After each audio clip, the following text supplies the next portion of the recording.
테슬라 타야죠. 테슬라 바꾼 거야. 그냥 사 테슬라. 지금 물린 사람 많아. 빨리 너네 좀 팔아. 빨리. 8개월 안에 끝내. 그냥 빨리 8개월 안에 끝내. 빨리 끝내가지고 빨리 만들어. 팔아. 빨리 만들어가지고 지금 물린 사람 많아.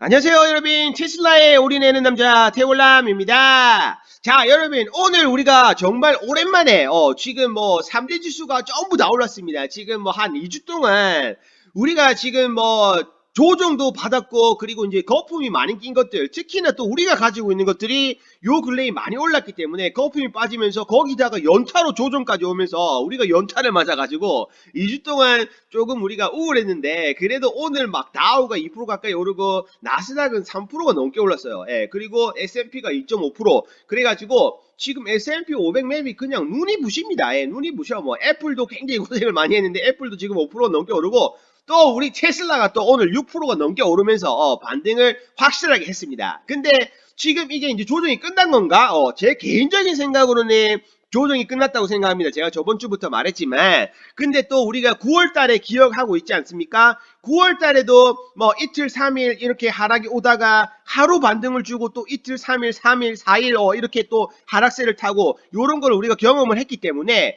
우리가 이렇게 아직까지 방심을 할 수는 없습니다. 하지만 다르게 생각을 하면은 또 이렇게 하락장은 우리한테 추가 매수를 할 수 있는 좋은 기회다. 그렇기 때문에 우리가 가지고 있는, 우리가 공부를 많이 하고 우리가 신뢰하고 우리가 미래 성장성을 믿는 회사들, 그런 주가들이 떨어지면은 우리는 추가 매수의 기회를 삼아서 개수를 늘린다. 왜? 주식이라는 거는 올라가면은 계속 올라가지 않고, 올라가면 또 내려오지 않습니까? 또 내려가도 계속 내려가지 않아요. 그렇기 때문에 내려오면 또 올라간단 말이야. 그러면은 내려올 때 우리가 그 기회를 삼아서 추가 매수를 하고 개수를 늘리면은 올라가는 타이밍이 왔을 때 우리는 그거를 수익을 극대화시켜서 개수가 늘어났기 때문에 수익을 극대화시킬 수 있다.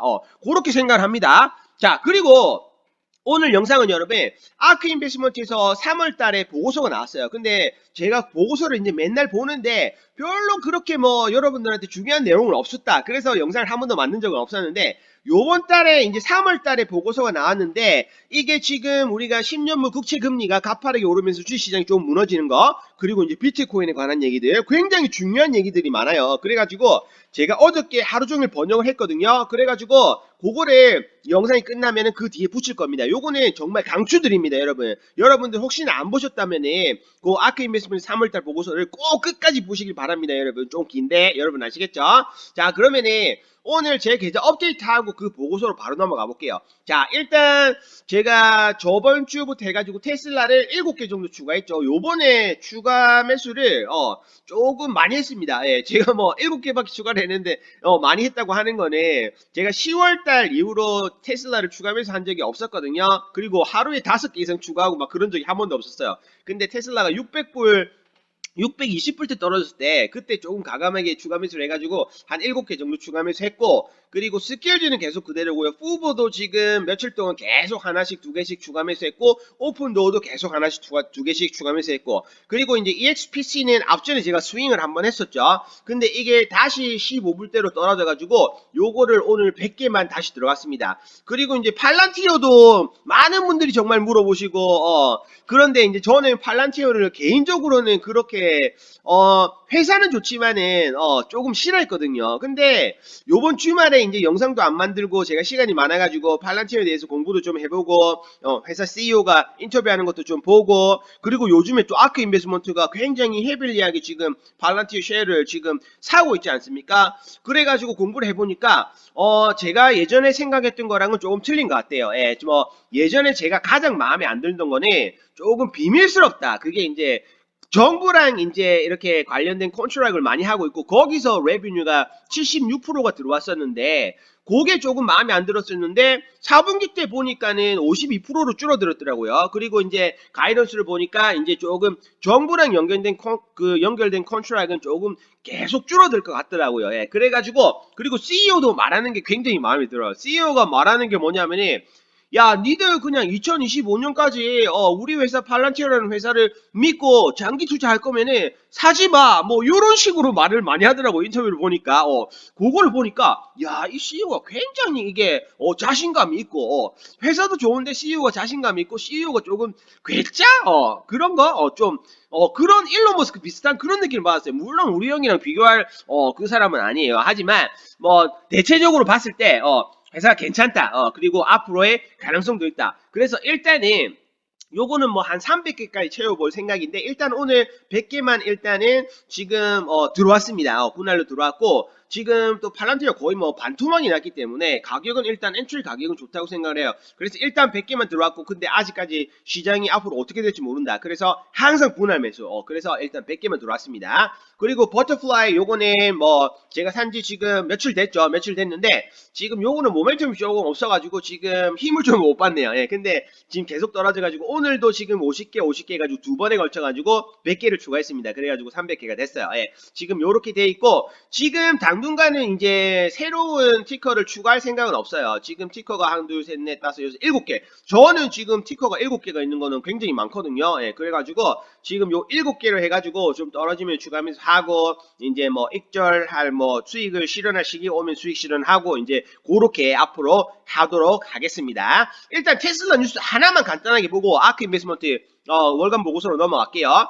요거는 이제 그 루머가 있었습니다. 요 루머가 뭐냐면은 테슬라가 중국에서 니오가 그 배터리 스와핑 하는 거 그 비즈니스 모델로 중국에서도 테슬라가 할 거다라는 그 뉴스가 루머가 이렇게 나왔었습니다. 근데 테슬라 측에서 이제 오피셜로 이제 대답을 했는데 리스폰스를 했는데 그거는 안 한다. 그거는 안 한다라고 대답을 했습니다. 이게 또 루머가 있어가지고 또 많은 분들이 또 궁금해하실까봐 이게 기사가 났길래 소개시켜 드리는 거예요. 자, 그러면은 오늘은 자 여기까지 하고요. 그리고 아크 인베스트먼트 월간 보고서 이제 끝까지 좀 보세요, 여러분. 끝까지 보시고 저는 또 내일 영상으로 찾아오도록 하겠습니다, 여러분. As usual, we'll go through monetary policy, fiscal policy, some economic indicators, market indicators, and then we'll go into a lot of worries that the market's having right now. The impact of rising rates, the impact of Treasury Secretary's point of view on the crypto markets, Bitcoin in particular. We'll go into the liquidity of the market, especially ETFs. We'll talk about inflation versus deflation. And finally, a word about the financial system generally, and comments from Thomas Petterfee, who is the chairman of Interactive Brokers. Some of his thoughts, we talked to him recently as well, and wanted to share them with you. And then we'll have a final word on innovation, although it will be shorter today because there's so much going on that we want to address. So on monetary policy, pretty easy. Still with Fed Chairman Powell's testimony this week in front of Congress, we see that the Fed is nothing but supportive. And we see M2 growth still up in the mid-20s, very rapid rate of growth. So very supportive monetary policy, and the chairman emphasized once again that they're focused on two things: full employment, and we are far away from that. And then inflation above 2% and consistently above 2% on a year-over-year basis. We are not there yet. We're in the 1.5% to 2% range. So nothing right now suggests that the Fed is going to tighten, except for maybe the markets themselves. And we see other indicators perhaps calling for some changes at the Fed in terms of tightening up monetary policy. We see commodity prices really moving up very rapidly, especially copper, and especially copper relative to gold. So copper is the commodity with the PhD, as many people often say, and gold is more of the safe haven or inflation hedge. So to see copper going up that rapidly against gold suggests there are animal spirits out there. The dollar is going down. Housing prices are moving up at a double-digit rate, which is pretty astonishing. We've seen very strong asset market prices when it comes to stocks generally. We're still up for the year, even after the recent turmoil. And of course, we've seen action in the cryptocurrency space, pretty dramatic action. And yet the Fed is not responding to any of those, not yet at least. There are some indications in the market, because the market actually does lead the Fed, that the Fed will respond sooner than most believe, but we'll get into that when we talk about markets. On fiscal policy, well, thanks to budget reconciliation, we're probably going to get a package. It could come today, may already have come, in the $1.7 to $1.9 trillion range, so $1.7 to $1.9 trillion. That's pretty astonishing. It does not include the $15 minimum wage, which was originally in the bill, although that may be added to what looks like a $3 to $4 trillion infrastructure bill brewing. So think about that. Almost $2 trillion now, and then another $3 to $4 trillion on the way. Now, anyone who has read about guns and butter in the 60s, that was during the Kennedy and Johnson regimes, knows that we will have to pay for this in some way, shape, or form. We would like to think that that the economy will grow its way out and that innovation will be a big part of the solution. But there are a lot of other investors out there who are very worried about leverage in the system, and we'll get into that as well. You know, we've just seen the $600 billion. This is not even part of this $1.9 trillion package.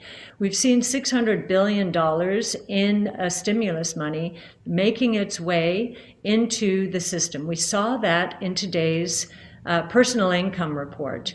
So disposable personal income was up 11.5% month to month. That's not year over year, that's month to month. If you annualize it, it's up by much more than 100% annualized. Pretty provocative. Spending was up 2.4% month to month again. Again, that's not annualized. So times 12, you know, almost 30%. And we're seeing the saving rate, because the income growth was so much stronger than the consumption growth. The saving rate went back to 20.5%. At the peak in the crisis, it was up at about 35%, but it had been coming down month by month. And we thought it was going to slip into the single digits. It did not. It has gone back to 20%. So again, the consumer has a lot of firepower here. And, you know, I would say the economy is on fire. I know we're not at full employment, and yet all of the leading indicators that we think are so important are on fire. And they have very high multipliers associated with them. And this is particularly true of housing. Just think about how much other spending a home purchase causes. And same with capital spending. Capital spending is really strong right now. It has been forced into action by the coronavirus, this move towards the digital everything, which has accelerated innovation beyond the rate at which we or most observers would have expected. So capital spending and housing have two of the highest multipliers in the economy, which means that a dollar spent causes more dollars to be spent, and again, a virtuous cycle. So we already think the economy is very strong. And we believe that the markets are now saying, okay, the economy is really strong. And what happened this week, and I think what shocked the equity markets to some extent, certainly the higher valuation part of the equity markets, was it looks like interest rates continue, long rates continue to go up. We got to 1.6% yesterday, I think, on the 10-year Treasury bond yield. Now, at the beginning of this year, many bond investors thought we'd have trouble getting through 1. Now it looks like we could go to 2 pretty easily.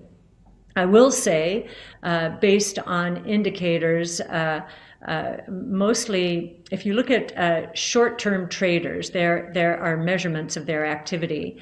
There have been record shorts placed on the bond market. So they've been playing the momentum here as interest rates go up, prices go down. So traders have been shorting the bond market at record rates, and I looked back as far as 20 years. So we probably are in for a little bit of a pause here in the movement of rates going up. For that reason alone, there's too much bearishness out there. So we do know that 1.6% from 0.5% during the crisis, that is a monumental move in the bond market. The volatility in the bond market is beginning to outpace that in the equity market. And I think one reason for that is bonds have been in a bubble, and the search for yield became extreme. And so bond bubbles or any bubble, when it bursts, seems a little chaotic. And a tripling in the bond yield from the bottom has to feel like nothing bond investors have ever felt. What we're also seeing in the bond market is in the 2-year and 5-year range, the so-called belly of the curve, we're seeing those interest rates move up as well. Now, they had been held down for the most part because the Fed was saying, we're not going anywhere. We're not going anywhere. But now they're not being held down. And this could be the beginning of the market leading the Fed. Historically, that has been the case. The market has led the Fed. And what this could mean is the economy is so strong that the markets are now saying, okay, we don't need this quantitative easing. And the Fed is going to come to the same conclusion pretty quickly. So let's anticipate that move.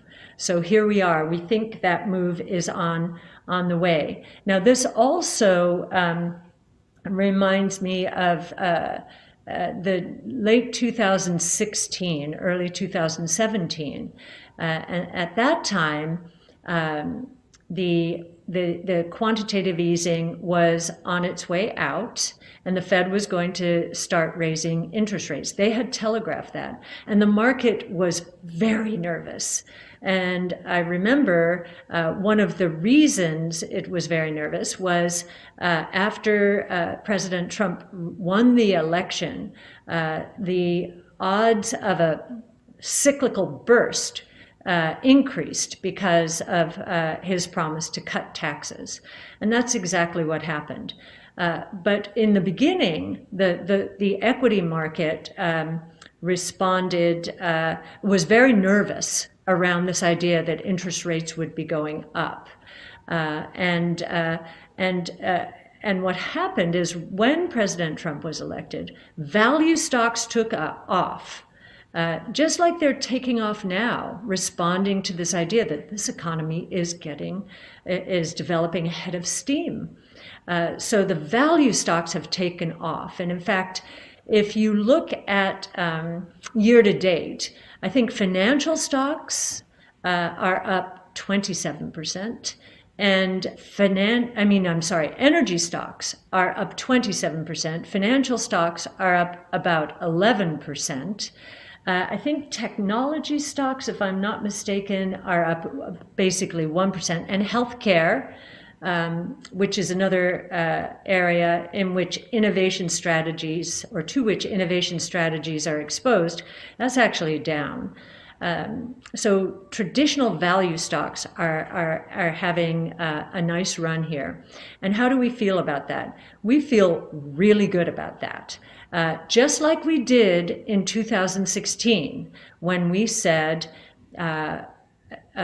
value is up, and actually the market was up, value up even more, and growth strategies like ours were down. They were actually in negative territory back then. And I remember saying at the time, I think this is great. I think it's great because the bull market is broadening out to other sectors. And that can only be a good thing for us. What would be very negative for innovation-based strategies is if the market continued to narrow so that only innovation strategies worked, because that's what happened during the tech and telecom bubble, and we all know how that ended. There was too much capital chasing too few opportunities back then, too soon. The costs of the new technologies and the technologies themselves, the costs were too high and the technologies themselves were not ready. But the seeds for innovation, the innovation platforms that are moving into exponential growth trajectories right now, they were all planted back then. So I actually like the fear that we have experienced. I like it, and mostly because I don't think it'll last. But I'm happy that there's a reality check in terms of the speculative moves that have taken place within the innovation space. Now, what happened after the fourth quarter of 16, after the market had broadened out, was 2017 was a fantastic year for the equity market generally, both cyclical value and growth. And I would submit and consider the source. It's what we do all day long. I believe we're moving into the same kind of environment. Now, let's talk about the worries in the market. Well, I'll talk about crypto first, since Treasury Secretary Janet Yellen, I think twice this week, or maybe it was in the last 2 weeks, has gone out of her way, maybe in an answer to questions, I don't know, but has gone out of her way to telegraph how speculative Bitcoin is, and how it's not environmentally friendly or sustainable, and how it is it helps illicit activity or encourages and so forth. I'm not quite sure why she's saying this. All I know is that she doesn't understand the crypto space. And I say this with all due respect. I just don't think it is what she does. She's responding to a movement in price, that I understand, which has been very rapid. Think about it, I think up fivefold since the end of the third quarter. That's pretty extreme.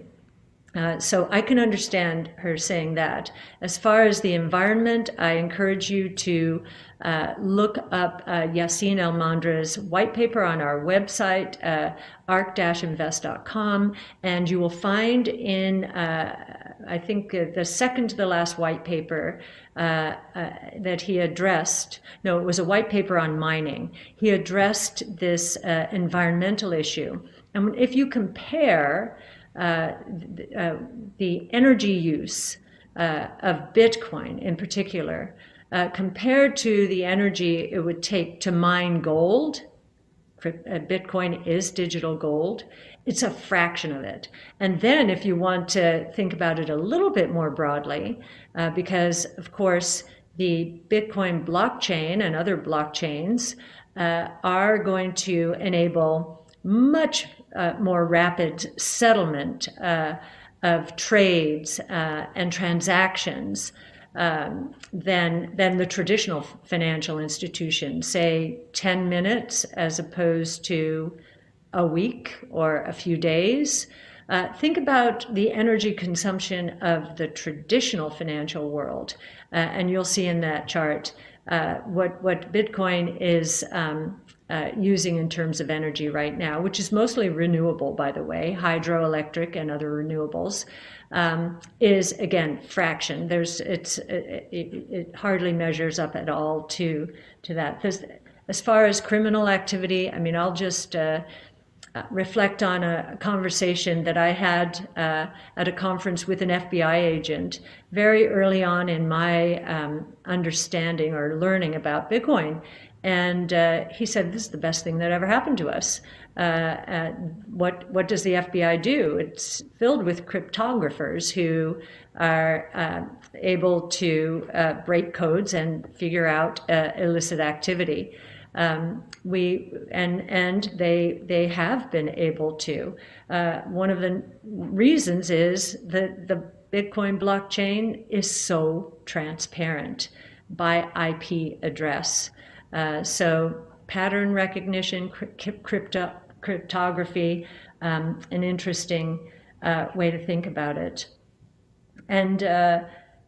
And as far as speculative, sure, it's had a very big move recently, and I would say some of the recent buyers might have been influenced by other people and not a real understanding of what is going on here.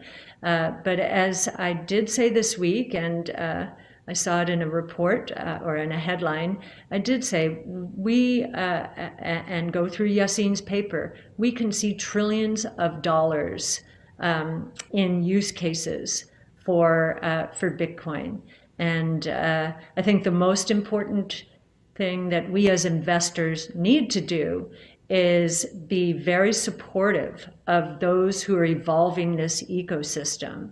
And so we at ARC are thinking about ways to help the community in terms of Bitcoin developers to secure the network. It is right now the most secure blockchain technology out there. And so for very high value transaction, think $1 million transaction, it does take 10 minutes, and that seems to be a complaint, and it is a complaint relative to other blockchains that involve smart contracts that are instantaneously settled. But this is the most secure network, and one reason is that 10 minutes. And if the cost is, I don't know, $10, and I'm not quite sure what the cost is, but compared to the cost to transfer $1 million through traditional financial systems, no, there is no comparison. So our confidence in Bitcoin and the Bitcoin blockchain has continued to grow over the years, as I think we've stated very often.